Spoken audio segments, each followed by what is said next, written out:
We're going to talk about perinatal substance use disorder, and we're going to add the context of adolescence. Obviously, you've had a lot of great speakers, and I'm going to pull from some of the talks that you've already listened to and really focus on some of the pieces that overlap. So let's go forward. So again, Jeremy already introduced me. Hello, it's great to meet you all virtually. I do not have any financial disclosures or conflicts of interest. And I always want to give a shout out at the beginning. If I had a list of all the people who influences our slides that we create, there'd be so many names on here, but huge shout out. I have some of Project CARA's content. They've given me permission to use that. And then my influences of the teams that I'm currently working on. I appreciate all the people who help me deliver and create this content. So again, today what we're going to talk about is really some broader aspects of what evidence-based practice is on perinatal substance use disorders, really talking about the systems of care, specifically around perinatal delivery and newborn. And then let's talk about some tools that we can use along the way in those pockets. So I like to start off with something that I keep finding again and again. Part of this is because of our training, and then quite frankly, I think part of it is because this is how our brains work, that we often approach issues around our patients or clients in the silos of which we have experienced with them or were educated on them. And it makes sense, right? Like we learn about sexual and reproductive health, and really those end up being two buckets, right? Sexual health and then pregnancy. And so often when we think about pregnancy, it's its own bucket. And often we do not think about how sexual health is still a part of pregnancy health, right? We talk a lot about infectious disease and screening and treatment for that. And that goes in a bucket that may be related to sexual health, but isn't always related to pregnancy, right? You see where I'm going, where we keep these structures both in our brain and then physically in the way we deliver care. And then certainly all of the silos of which we deliver substance use disorder care. And I know many speakers have already highlighted this, right? Our goal is really to be able to think about the whole person and really have the understanding that anytime we're assessing or someone's coming to us with concerns about one thing, that these things overlap. And our priority as healthcare providers, when we see someone, we might make that bubble more important. For example, today you can see I'm coming to you live from an OBGYN clinic. And so my lens right now, the pregnancy bubble is the biggest, but when the patient's coming to see me, that might not be the biggest concern they have when they come to see me, right? And so trying to make this overlapping intersection always present when we come up to patient care. And then on top of that, when we think about adolescents, right? That's that big yellow bubble outside of all that. That's the other piece that we have to put into context of that the adolescent experience versus the adult experience with their healthcare, their experience with their own body is different, and always keeping that in the foreground of our patient care.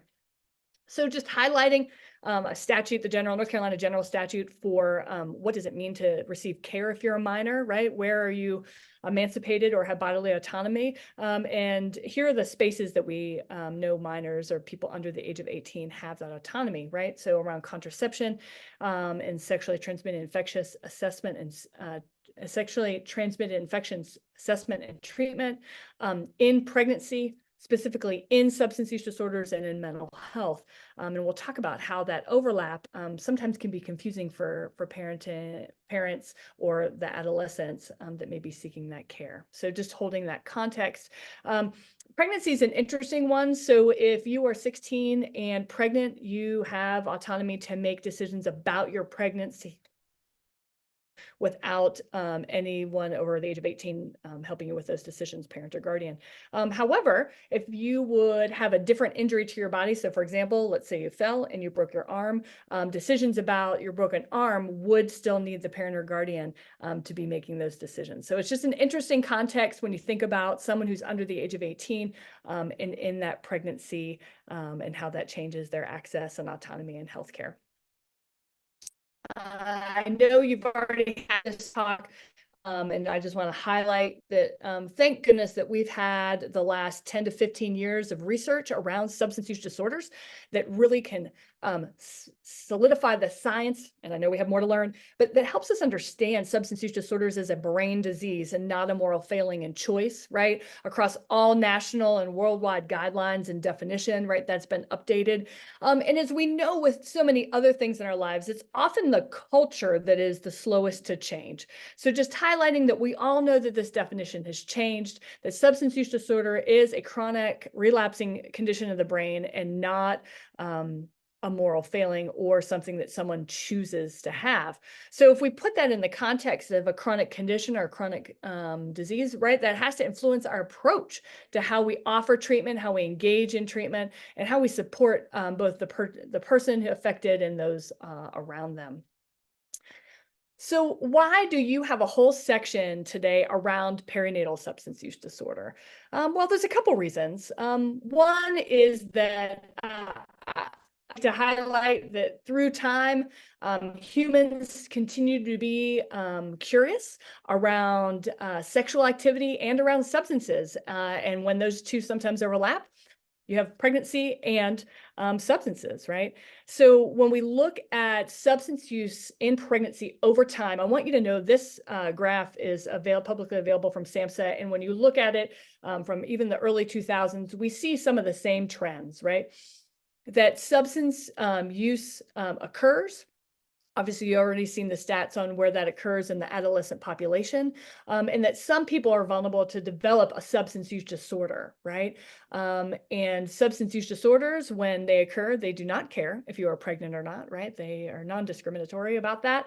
And so certainly both things can be true. If you look at this top line, I also want to highlight, we're going to spend a lot of time talking about opioids today because of medications, but alcohol and tobacco use, this is right, what we're looking at the statistics over time, and that tobacco and alcohol continue to be the two most common use that occurs during pregnancy, right? And then if you look at the bottom set of graphs, that is taking that far left corner, the illicit drug exposure graph, and parsing it out by illicit substance. So again, just keeping in context that substance use and substance use disorders continue throughout pregnancy, right?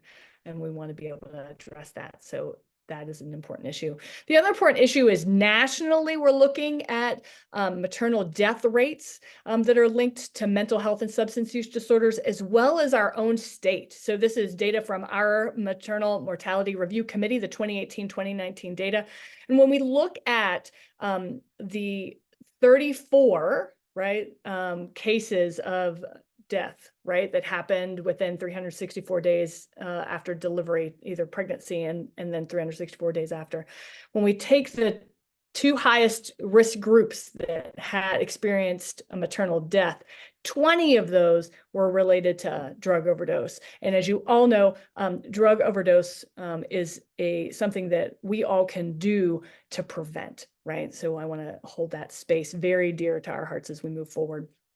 So this is a quote from Matt Grossman, who I'll talk about later in this presentation. If you want to save the babies, start with the moms. And what we always want to do is make sure that people who are engaging in pregnancy care, whether they have a substance use disorder or not, have access to that care and then access to the specific services that they need.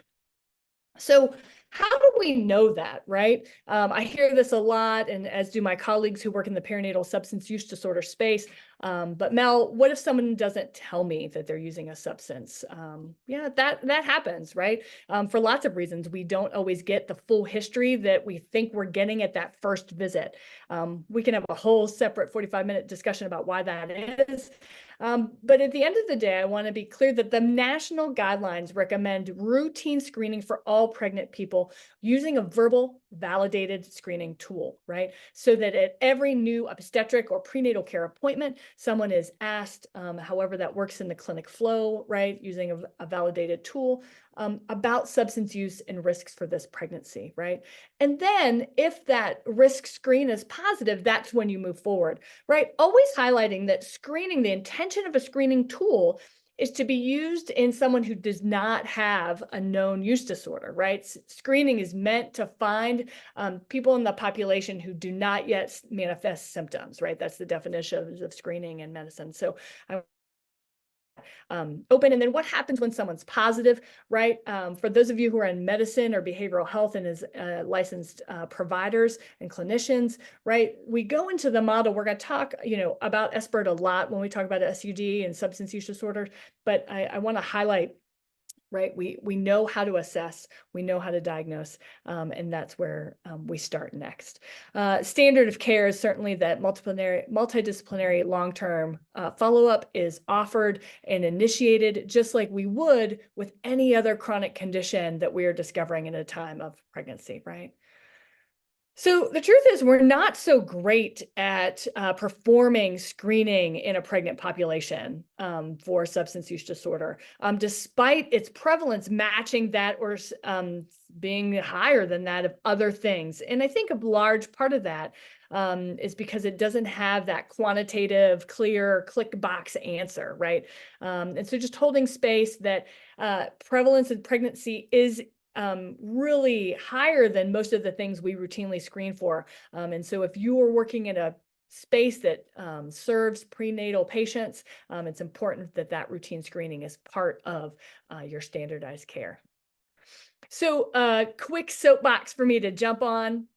I know we use the term urine drug screening, but I really invite us to use the terminology of urine drug toxicology or urine drug testing, because toxicology is an assessment tool. It is not a screening tool.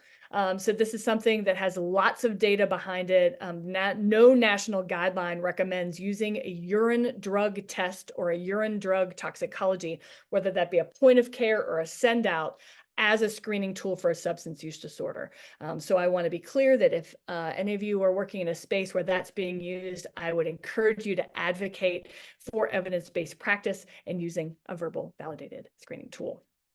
Here's an example that may be helpful if any of you are advocating in a place that's used urine drug toxicology erroneously as a screening tool. And this is just a quick way to remind everyone, right? Urine drug toxicology is a lab test. It has varying sensitivity and specificity. That means not all drug tests look the same. What is being tested doesn't look the same across drug tests.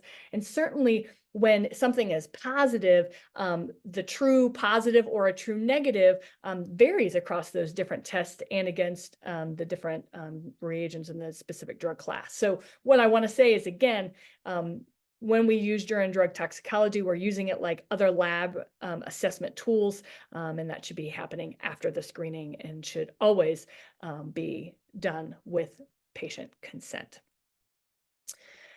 As if the soapbox, I'm still on it, y'all. So if I haven't driven that home enough, I do want to highlight that we have lots of emerging data across many different populations that have been previously marginalized, whether that is our indigenous culture, whether it is African American and Black culture.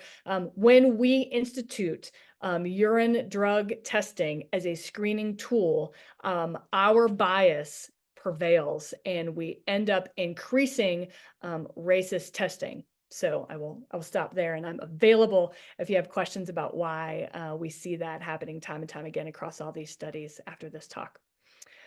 So one of the things I really want to focus on today, especially in the context of adolescents and a lot of the changes that have happened over the last few years around treatment, is making sure we highlight where medications, when are they an option for substance use disorders in pregnancy, and certainly what does that mean if someone is under the age of 18. So in general, right, this is for the adult population.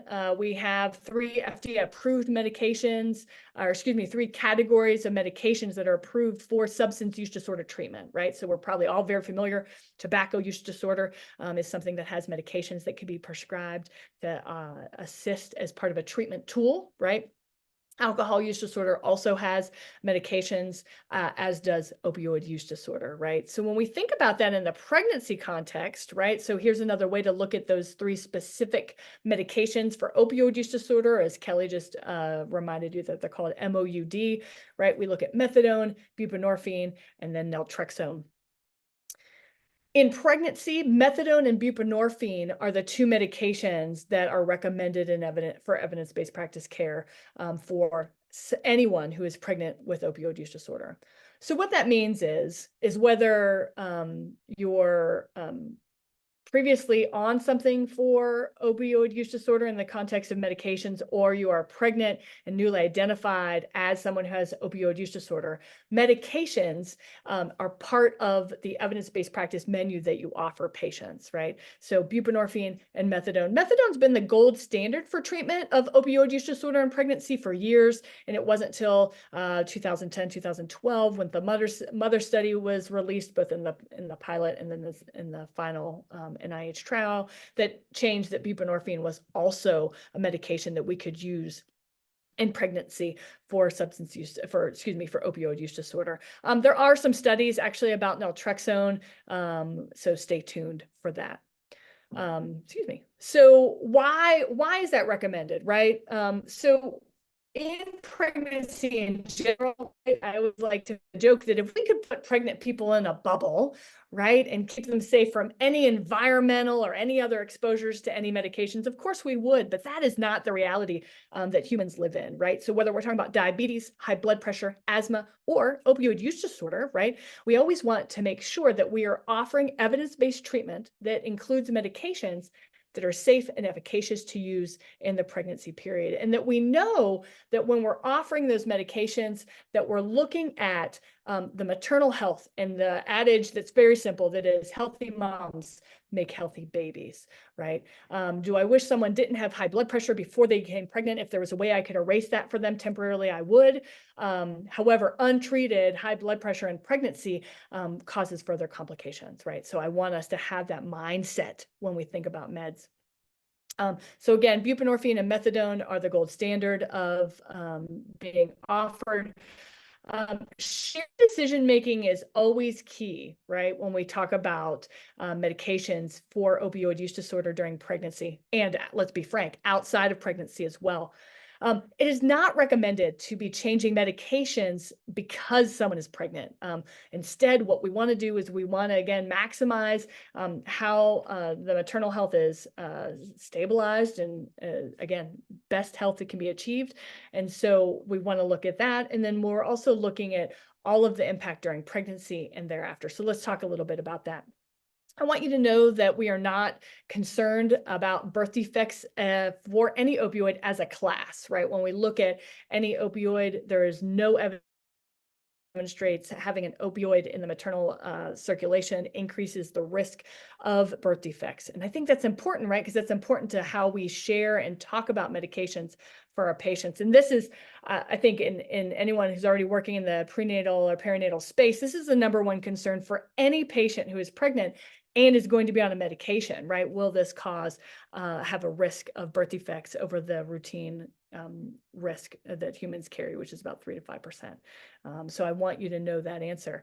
And then not only do we know that we want to do evidence-based practice during pregnancy, we know that keeping mom stable is important, and we know that opioid use disorder treatment in the form of MOUD reduces the risk of overdose. Highlight, right? We talked about that when on that first slide when we're talking about North Carolina and national data, when we're looking at maternal deaths, and that overdose risks is one of the highest reasons for that. We know that there's decreased risk of other infectious exposure when we are on MOUD, and this includes in pregnancy, right? And then one of my most important things I like to highlight here is the increased engagement in prenatal care, right? That when people who are pregnant are on medications for opioid use disorder, we see increased engagement in the healthcare system and more access to the other services that can improve in health. We certainly see fetal benefits that when compared to either continued illicit use or intermittent illicit use, right, that put the fetus at risk for harm. One of the things that I also want to highlight about the medications when we think about medications in pregnancy is that there's lots of changes, right? This is an overstatement. There's a lot of changes to the body in pregnancy, and particularly when we move in the 2nd to 3rd trimester. we have a lot of changes in the way we metabolize medications. You may hear it often as the myth of that the baby is taking more of the medications. And I want everyone on this call to know that that is not true, right? So what is happening is that there's a lot of different changes metabolically that change the pregnant person's way to metabolize that medication. And at the end of the day, what I want you to know is that may mean that someone may be stable on a medication for opioid use disorder in the first and second trimester. And then you may have someone who comes to you and says, I'm having a change. I'm having withdrawal symptoms when I did not, right? Because that's the goal of buprenorphine and methadone, is to stop craving and stop withdrawal symptoms. So they may come back. I have people say, hey, I'm starting to have use dreams in the middle of the night. They can often be a sign that their metabolism is changing, and we need to address the medication, either amount or timing of dosage. And that is normal, right? When we think about shame and stigma, I always want to be really open with my patients and say, hey, you've done nothing wrong for this change to occur. This happens in the majority of all pregnancies. And the goal is to give you the right dose to address your treatment, because healthy moms make healthy babies. There's a lot I'm sure that you've seen in the literature around methadone access, and this is back from the SAMHSA letter of 2022, and certainly this has also been affected by the new guidelines on all opioid treatment programs and methadone dosing and requesting split dosing.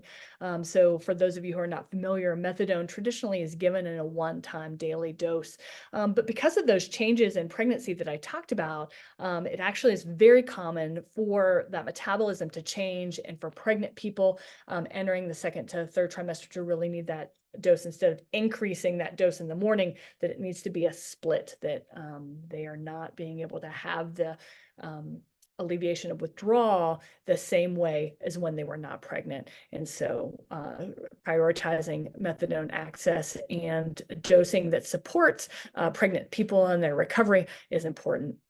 I know I'm going to try to keep us on time, and I really want to spend time on neonatal opioid withdrawal syndrome, and we're going to talk a little bit about adolescents. There's some changes that have happened in the opioid treatment program world this year that it changes access, right? In our age of fentanyl, we know that it's all hands on deck, right? We want to make sure that people have access to the treatment that they want and need.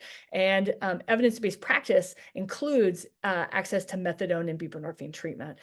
So looking at that people do not have to have a 1-year requirement to be able to be admitted to an opioid treatment program, so that they don't have to have opioid use disorder for over a year.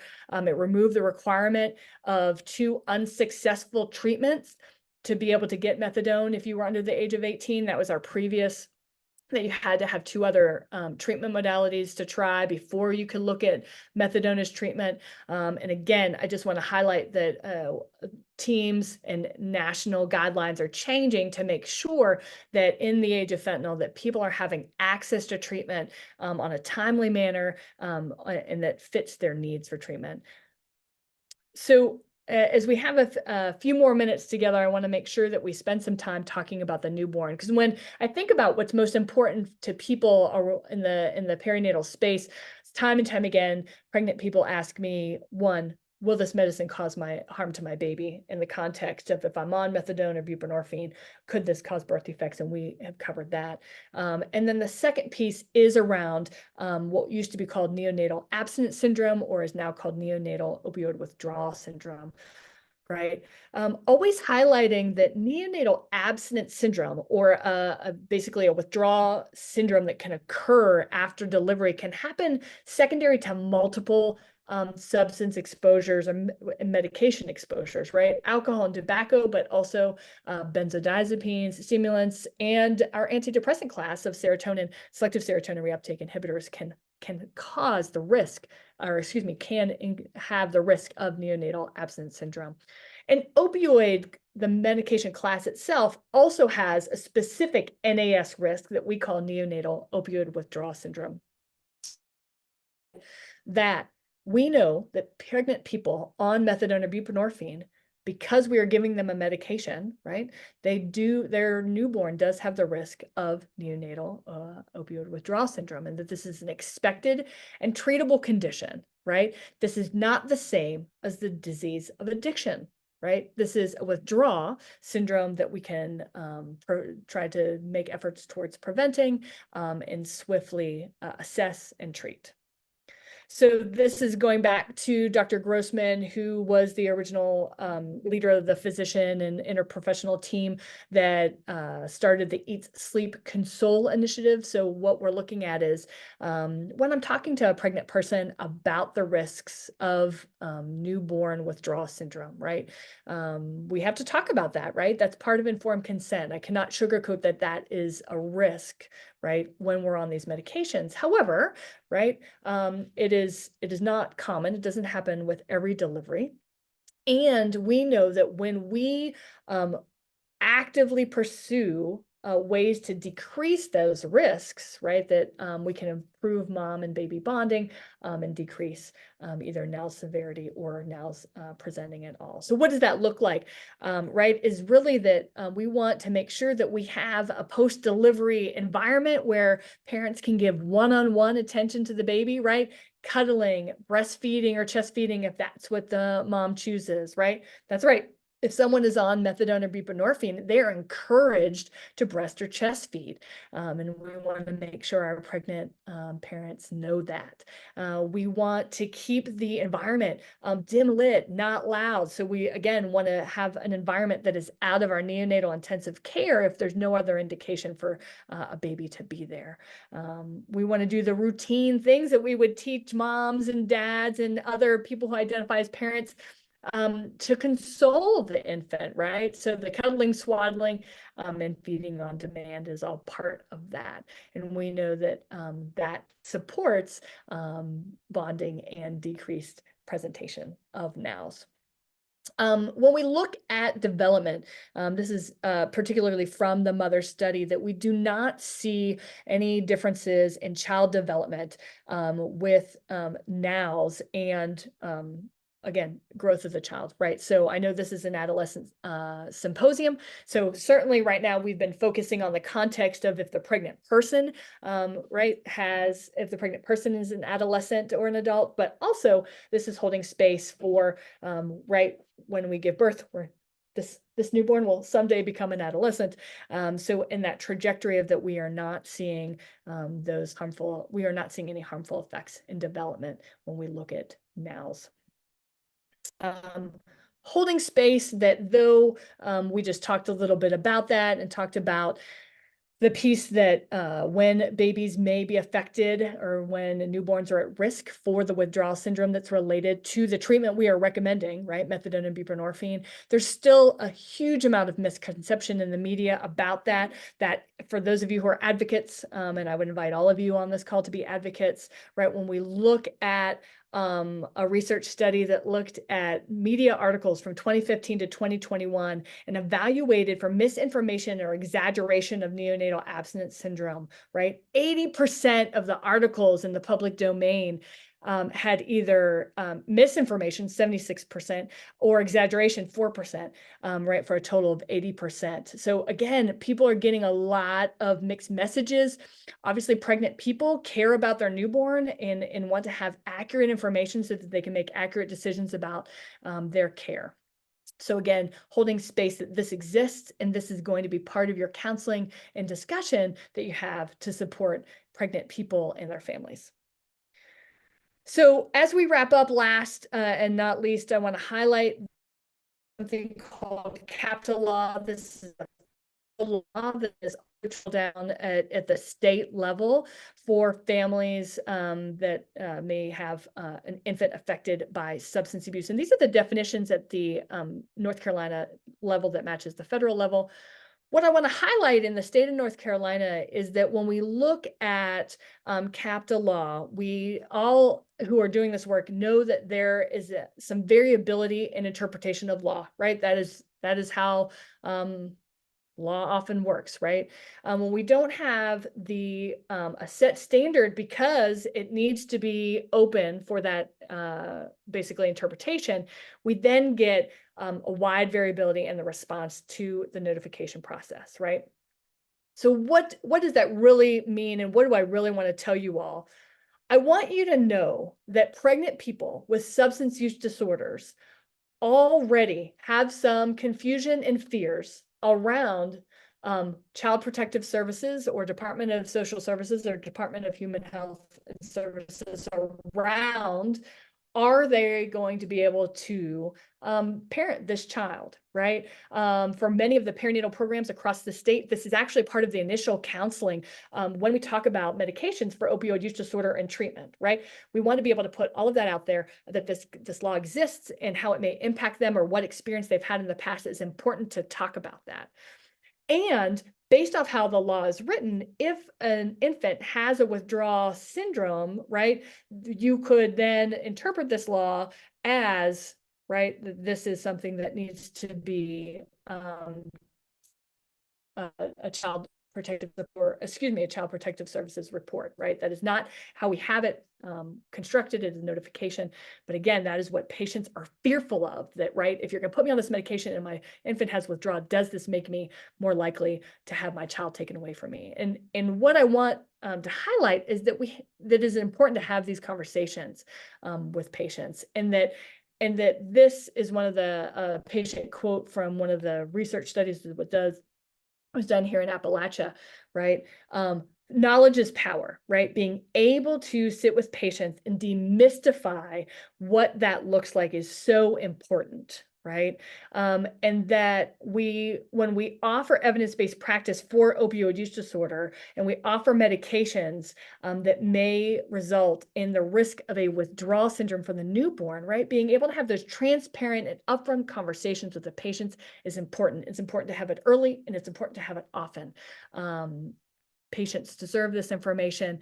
And I think the more, especially on the early end for those prenatal care providers on the call, that we can have these conversations, right? We are not turfing it to our inpatient colleagues to have this conversation at delivery, which is maybe the worst possible time to have this conversation, right?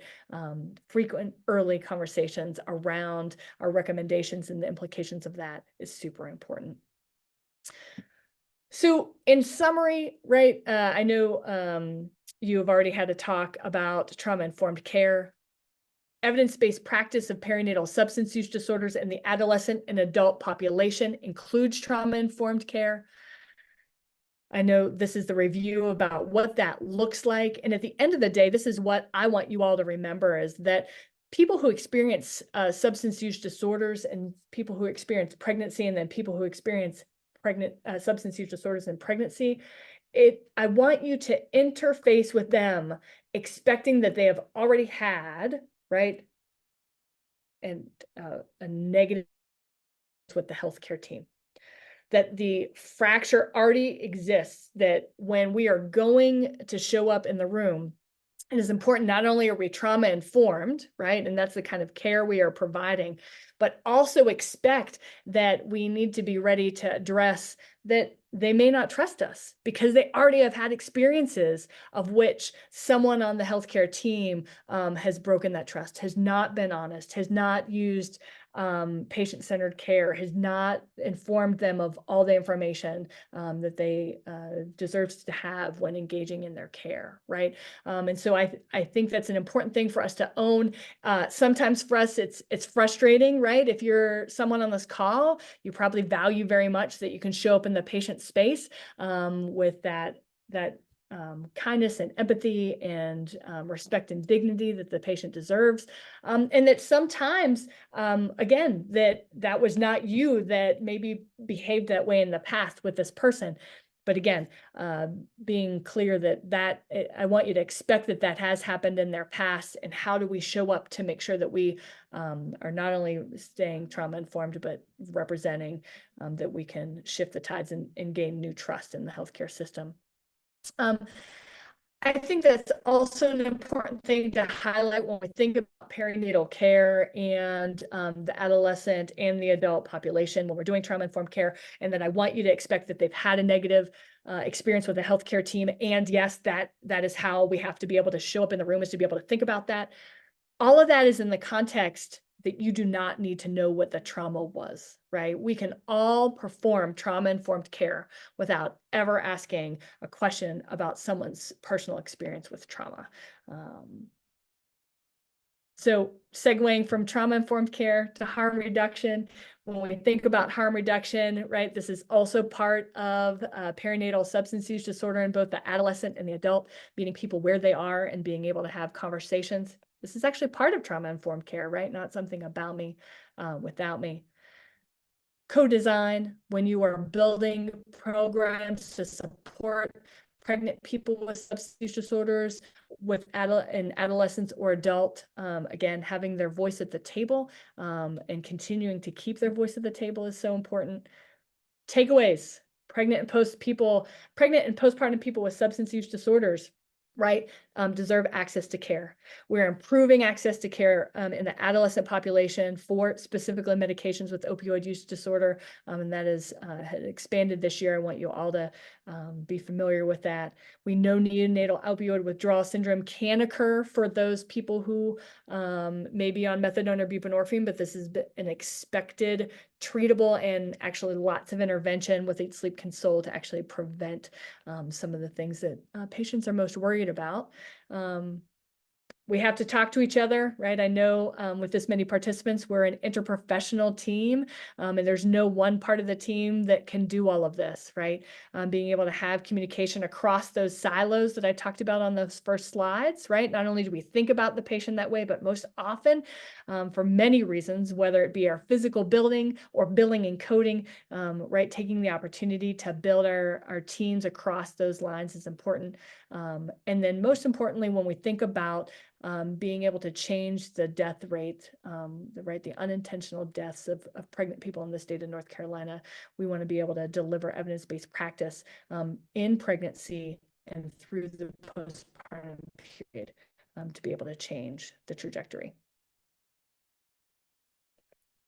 Mom is always the best medicine. And so giving the maternal health evidence-based practice through adolescents and adult in the pregnant and postpartum population is going to be my take-home message. And I will stop there. Jeremy, how'd I do? Did I keep us on time? You did so well in keeping us on time and gaining us back a few minutes. I'm going to queue up maybe 1, 2 at the most questions.